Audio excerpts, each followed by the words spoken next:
Today I'm joined by Tanja Grant, founder and executive coach at Human Potential Unlimited. We explore her lifelong theme of stepping into the unknown, handling bias with clarity, and why most change fails without organisational health.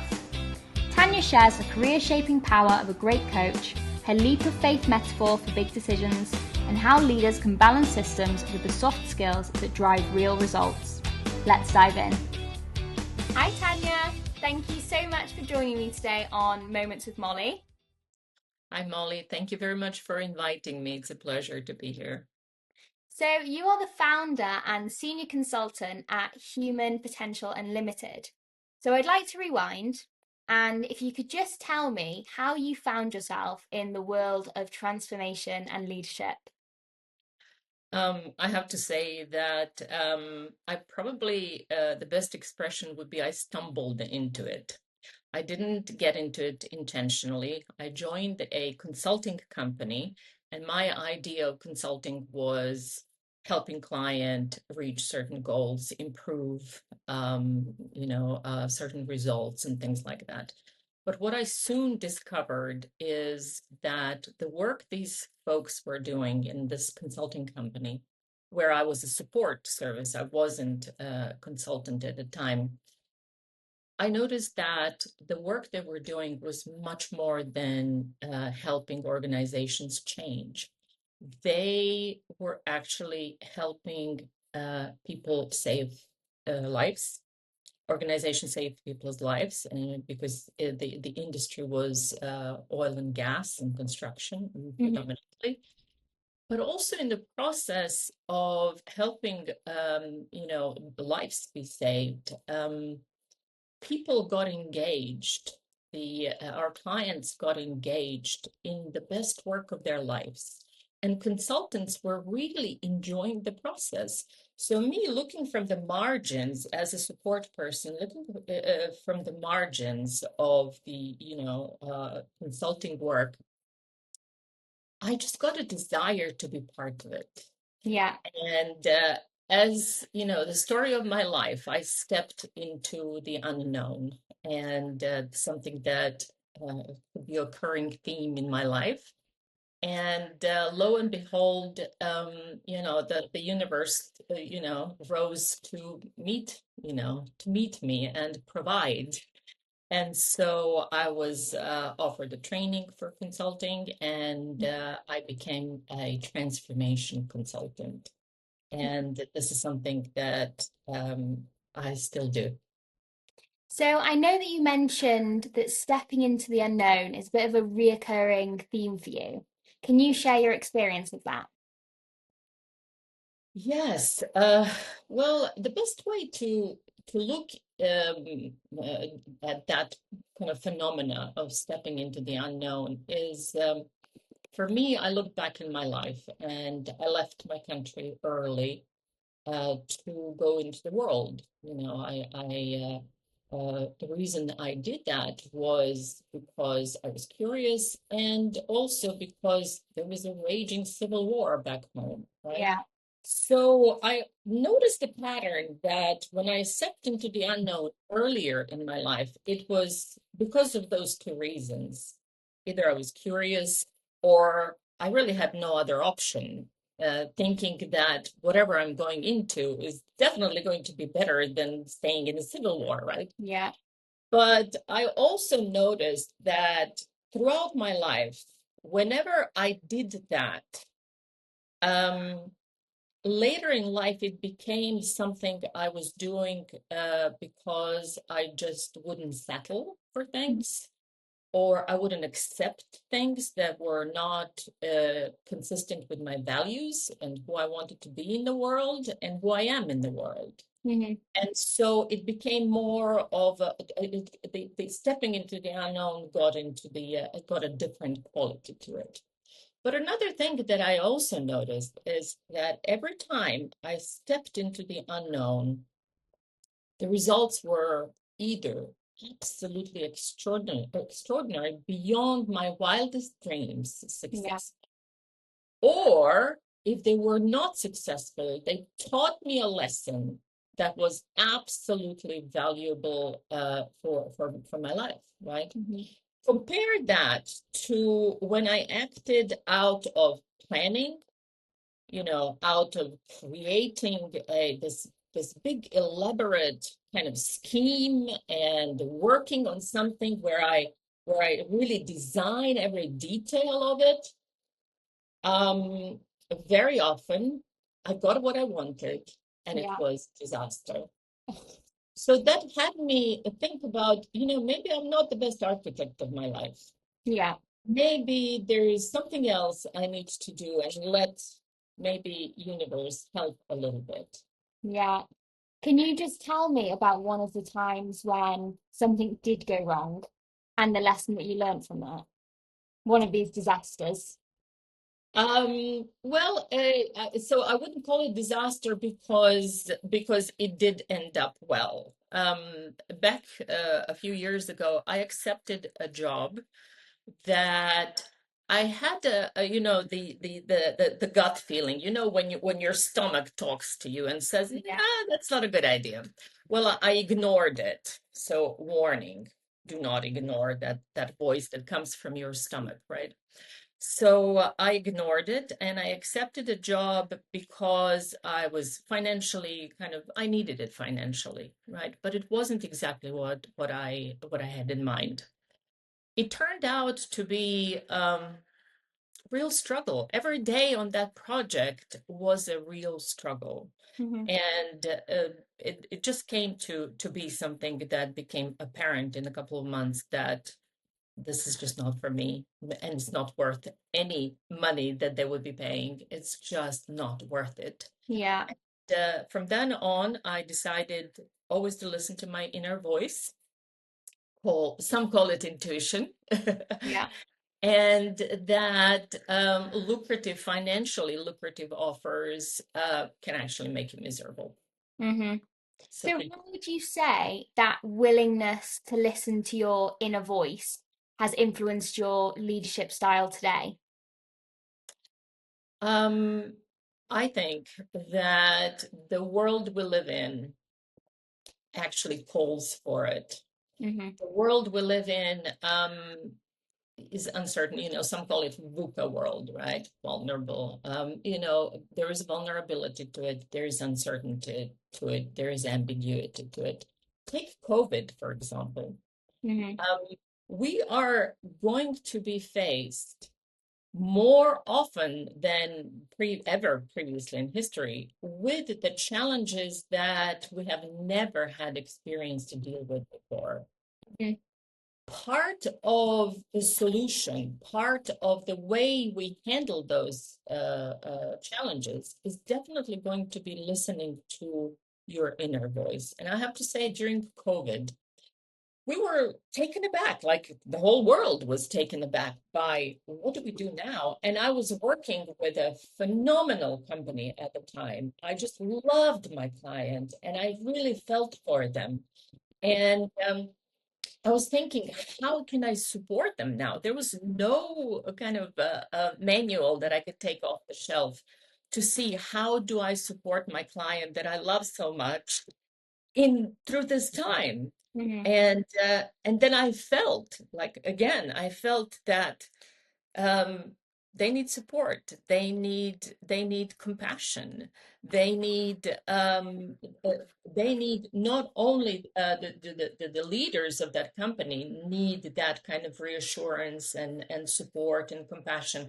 They also need to be led or supported in showing it to people Hmm.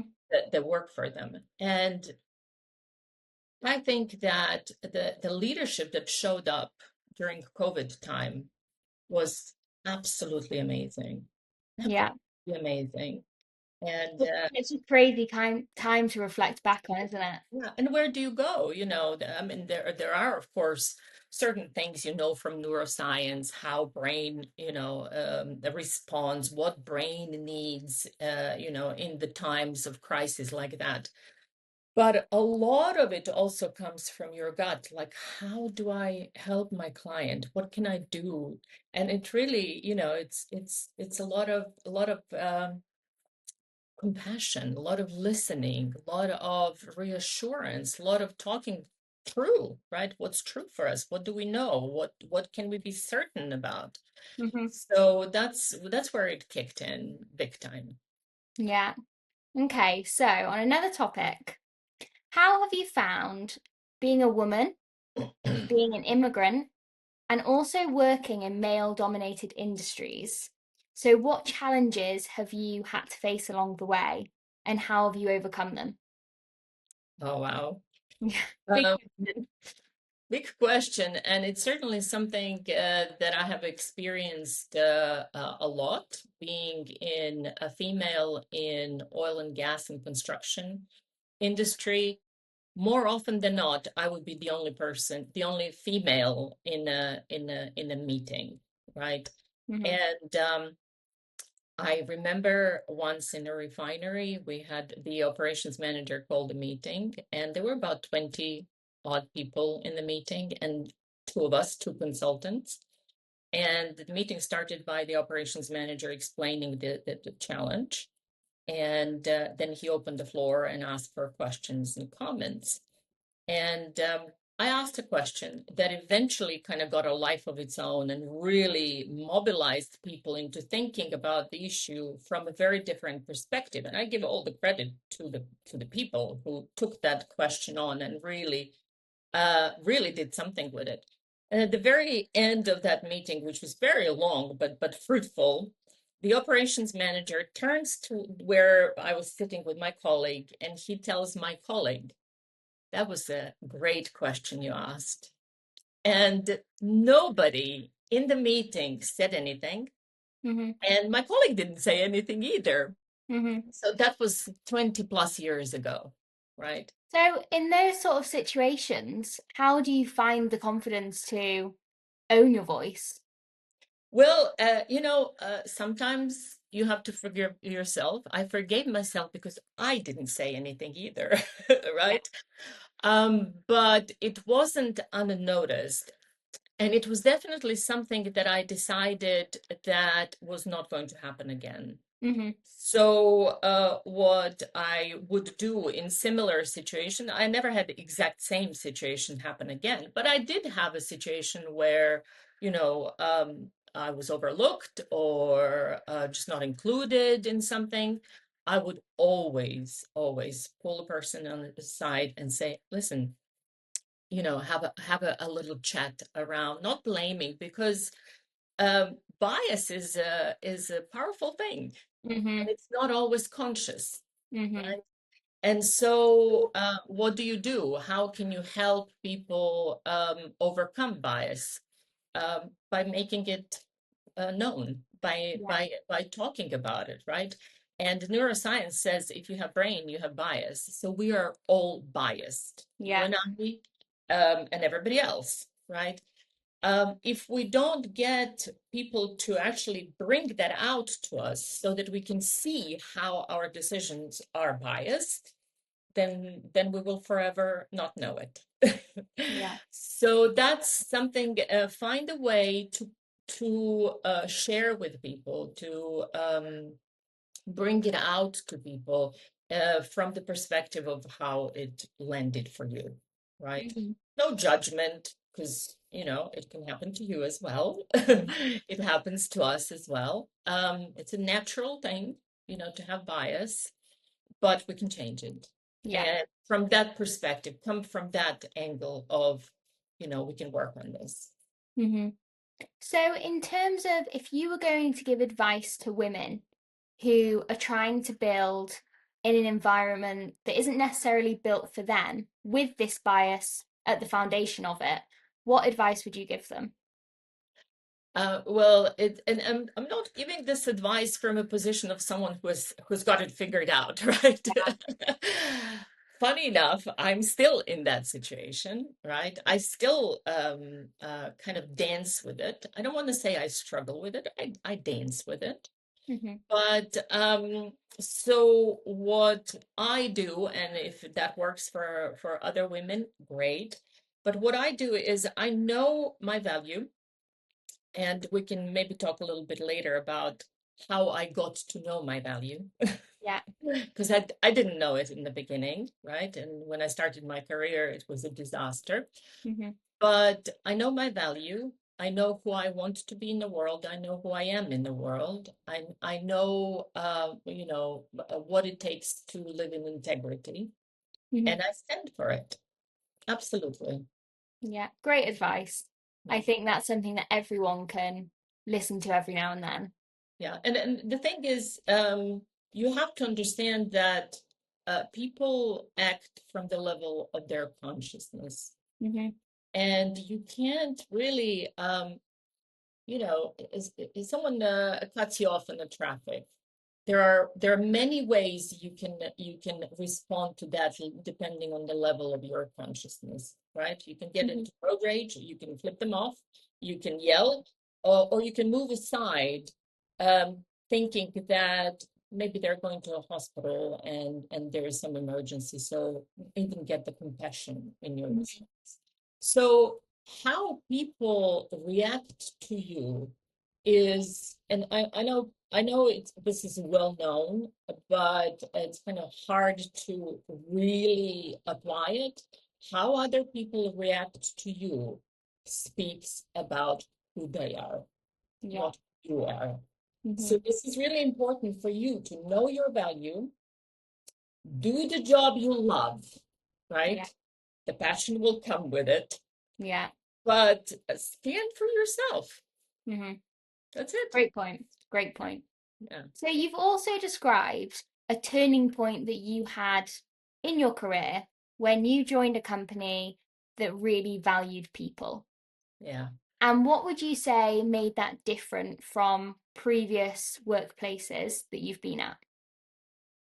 So prior to starting in this consulting company 20 odd years ago, I was in management positions. And the way my performance was measured was absolutely atrocious. I was expected to micromanage people. It was all about command and control. It was as if the fact that these were human beings didn't even occur to those who were, measuring my performance. And I thought there's got to be a better way. Hmm. I thought there's got to be a way, if these people who are treated like this can still produce results, right? How much better results can we get if people are engaged and Hmm. really cared for and really supported and given the opportunity to share their opinions and creativity? There's got to be, I mean, has nobody thought about this? And then, when the student is ready, the teacher shows up. Off the shelf, a book fell into my hands Yeah. by Fred Kaufman called Conscious Business. And this Hmm. guy has a PhD in economics. He knows what he's talking about, right? And it gave me encouragement that my idea of helping the organizations actually achieve extraordinary results, without leaving dead bodies in the wake, right? But Hmm. actually with having people engaged in the best work of their life is possible. Hmm. He called it conscious business. Hmm. So I left the company I was working for. I went to speak with a headhunter, and I told her, I'm not looking for a job. I'm looking for a company that respects people and supports development. Da, da, da. I gave her a whole description of what I'm looking for. Yeah. And she said, I know the company and they're hiring. And that's how I actually went to work for this consulting company. And the rest is history. My mission in life is to help people really be better off by spending the time at work than not, right? Yeah. Get engaged in the best work of their life Hmm. So, and contribute to their organizations. Of course, that's yeah. the point, right? Yeah. So, what do you think organizations are doing wrong in balancing the kind of people and their performance? Well, I think you said it. Balance is the word, right? Yeah. Um, Too often I work with a client who is on a change journey or transformation journey, and they plan to the detail the objective piece of change. So they put all the new processes, new ways of working, systems are in place, new measurements. They even prescribe the behaviors that need to go with the change to support the change. But they leave completely out the part that is not possible to see, but it certainly exists. And that's how people feel about things, how they perceive their work, how they perceive the management, how they perceive the goals. Are they included in those goals and the Mhm. change? To what extent have they contributed to it? And the culture, right? What are some of the norms of behavior that people are accepting, you know? So that's the whole area that historically has not been of interest to a lot of organizations, and that's the reason why a lot of change efforts fail. As a Yeah. matter of fact, there is a book. There are two McKinsey authors. I don't remember their names, but the book is called Beyond Performance. And they, in that book, they really illustrate very well the importance of organizational health, is what they call this invisible side. And they even go as far to say that if you want to err on one side of being too much on the system side or too much on the health organization side, we say you have got more opportunity to be successful if you just focus on health side, on health of the organization side. I wouldn't say that focusing on one or the other is the solution. But you said it, it has to be balanced. It has to be both end. And currently, I'm not seeing much of that. The Yeah. organizations that I had privilege of working with um, do not do enough of that other we call it subjective side or Mhm. the inner works or the culture of an organization. So that needs to be definitely something that needs to be factored in. So, what would you say are the warning signs of bad organizational health? Hmm. I would say there are many, but trust is broken. Yeah. So there are injuries happening. People don't follow the rules, especially the consulting that I was doing was in the safety kind of domain, particularly. People don't follow there are accidents happening. People are getting hurt. Um, of course, the results are not there. Yeah. The trainings are not happening. People don't attend meetings. There is no interest in the well-being of the organization, I would say. So those Almost a lack of respect as well. absolutely, absolutely, yes. Okay. So, in terms of teams and having a supportive system around you, how important would you say having a coach has been for you and your journey to where you are today? Um, I would say if I didn't have a coach, I wouldn't be sitting here. Yeah. I don't know what I would be doing, Yeah. but I wouldn't be here. And so what happened was that I was very lucky when I became a consultant in this company, my very first consulting company. I was very lucky to have a manager who was my mentor, my coach, my manager, my leader, my father, if needed. And he was the one who, right after I finished the training for a consultant, he sent me to California to do a 2-day workshop, which was the key part of our program. He sent me to do that workshop with a C-suite of the key client that we had. Hmm. And I questioned him. I said, excuse me, but are you crazy? Do you know Yeah. what you're doing? And he said, yeah, definitely that's the plan. So I was on my way to California. I went through stages of acceptance of disaster, from trying to learn as much as possible on an overnight flight to California, Hmm. to realizing that there is no way. These guys have been in the industry for, God knows how many years. There's no way I can catch up with that. Hmm. So I decided to actually be who I am. If they like it, they like it. If they don't like it, it's going to be a disaster. We could potentially lose a really important client. And so I started looking for jobs. There's Oh no. so there is an expression, die before a battle, Yeah.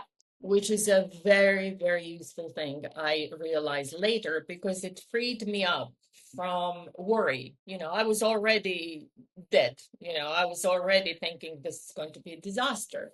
Yeah. So I showed up already expecting the worst, right? It's a 2-day workshop, and the first day miraculously went unbelievable. I called my boss, that same manager, in the evening after the workshop to tell him, that I survived and the client didn't cancel the contract, right? And he said, "Why are you calling me?" I said, "Just to tell you that everything went okay." He said, "I knew it." At that moment, I realized that he knew what I was capable of before I did. Hmm. And often today, when I work with my clients, I ask managers who have got team to manage, do you look for what your team members are good at? Do you know what they're capable of? And do you know before they do? So to put them in this, so he kept putting me in situations where I had to stretch myself Hmm.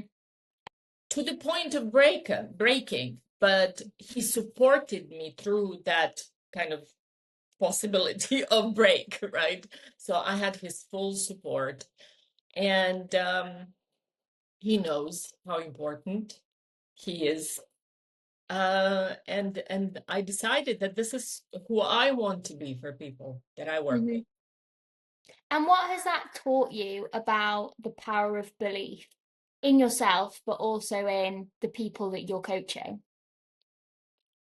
Um, well, it taught me a couple of things. One is that we all have some potential. We all have something that we're great at. I don't care if it's crocheting, right? But I know that you have something that you're excellent at.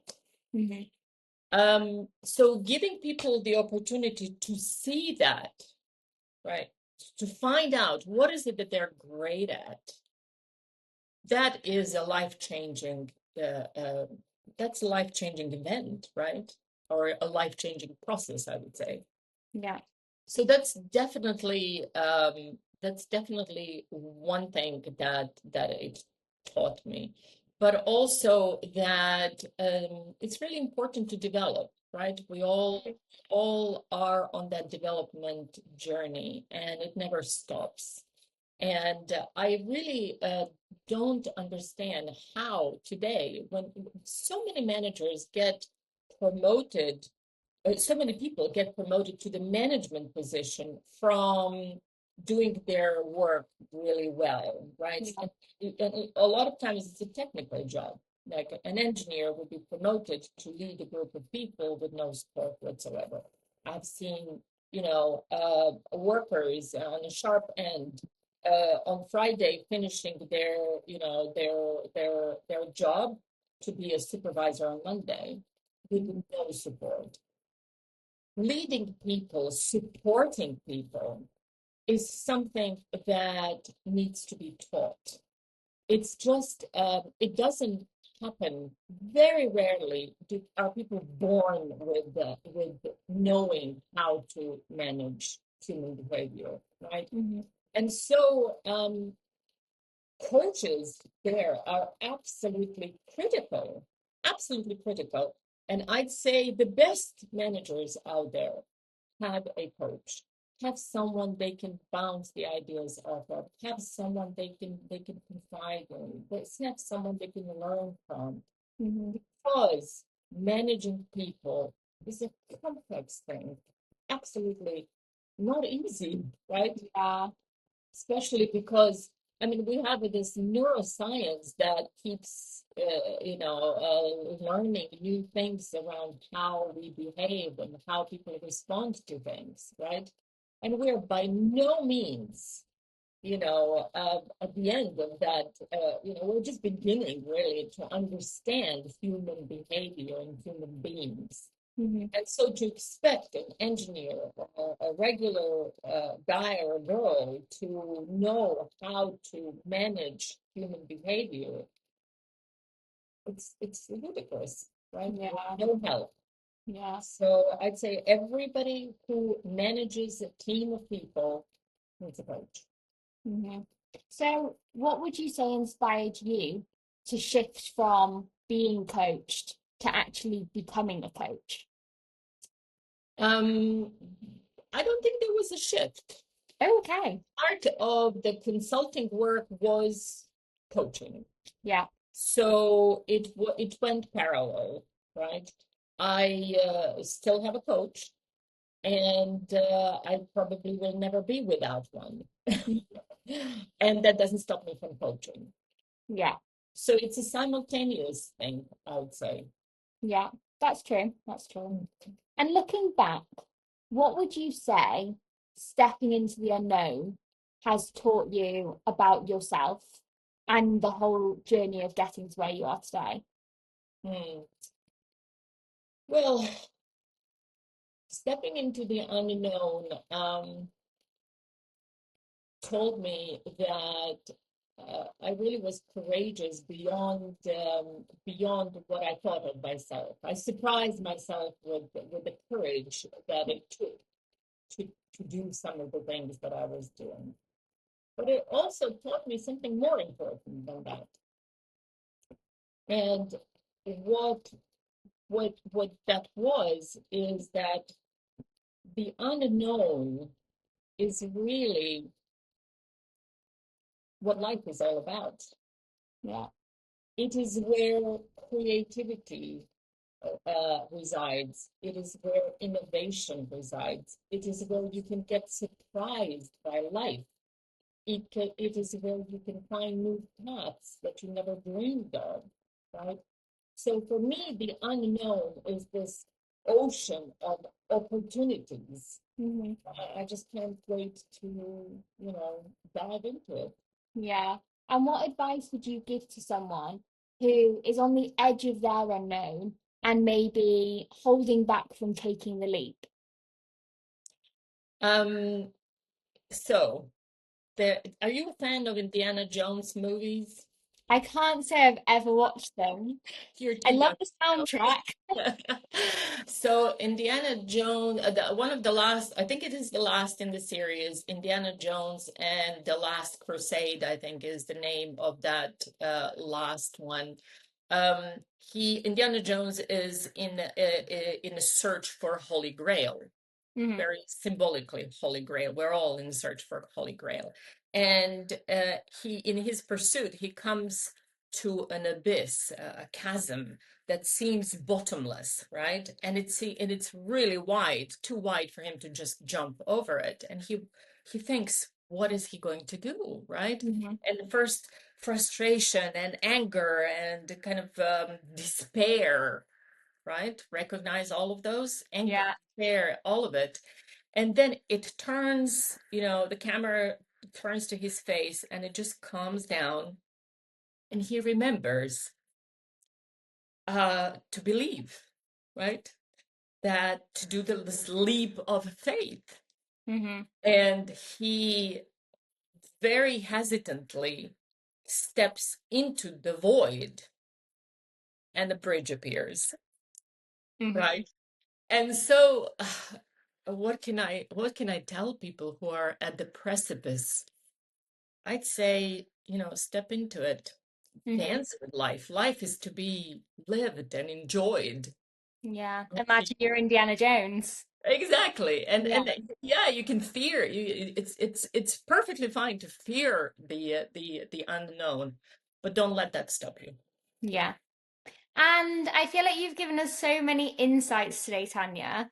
What is one thing that you want people to take away from the conversation that we've had?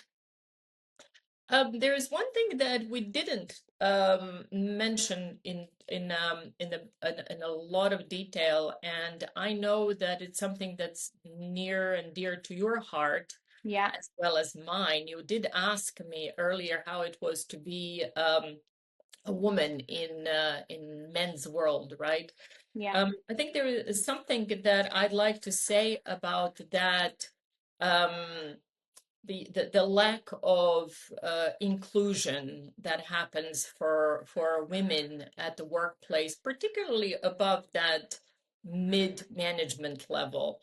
Um, I think that today's world really needs uh, what we call female energy.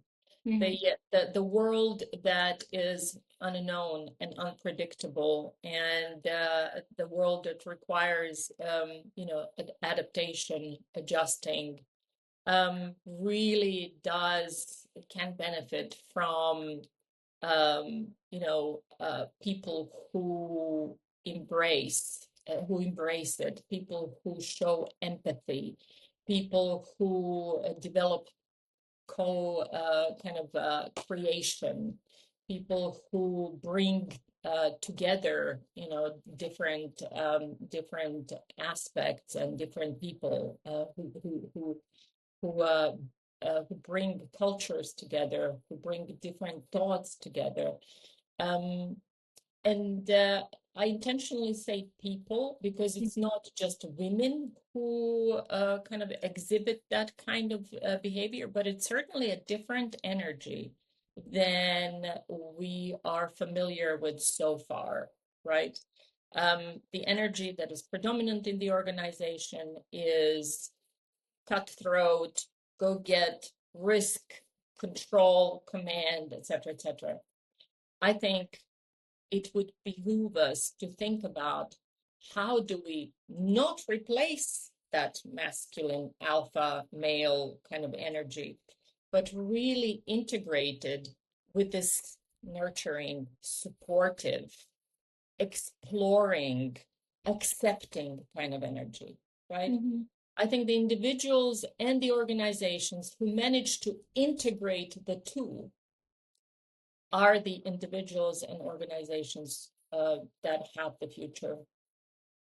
So that And would be something and it takes intention to do that. yeah. Currently, the scale is definitely not even, right? Hmm.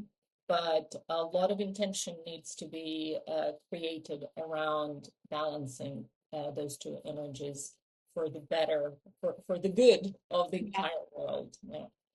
And how do you think organizations can work towards cultivating these more inclusive environments?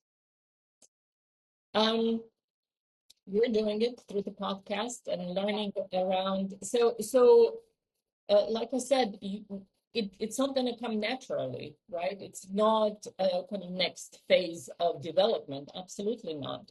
It's all It intention. has to be, yeah, we have to put intention around it, intention around who we hire, who we promote, so that it's balanced, right? The success stories that we're sharing with the people, are they including both female and male leaders? The key decisions that are made in the organizations, do they have a balanced voice? Are we rewarding balanced management, right?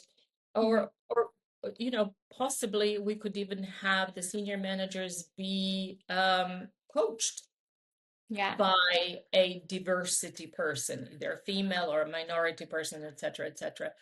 But most importantly, you have to create a plan on how do you balance those two energies. And again, it's not that it's taking over, it's not taking over with this kind of different kind of energy that we attribute mostly to women, which is not necessarily our prerogative, right?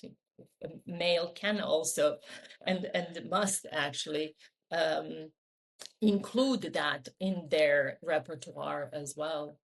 So how do we balance that? Has to be intentionally created. Otherwise, it's not going to happen by default. Yeah, that's a great explanation. And thank you so much for providing all your insights today and joining me. It's been a pleasure speaking with you. Same here. Yes. Thank you, Molly.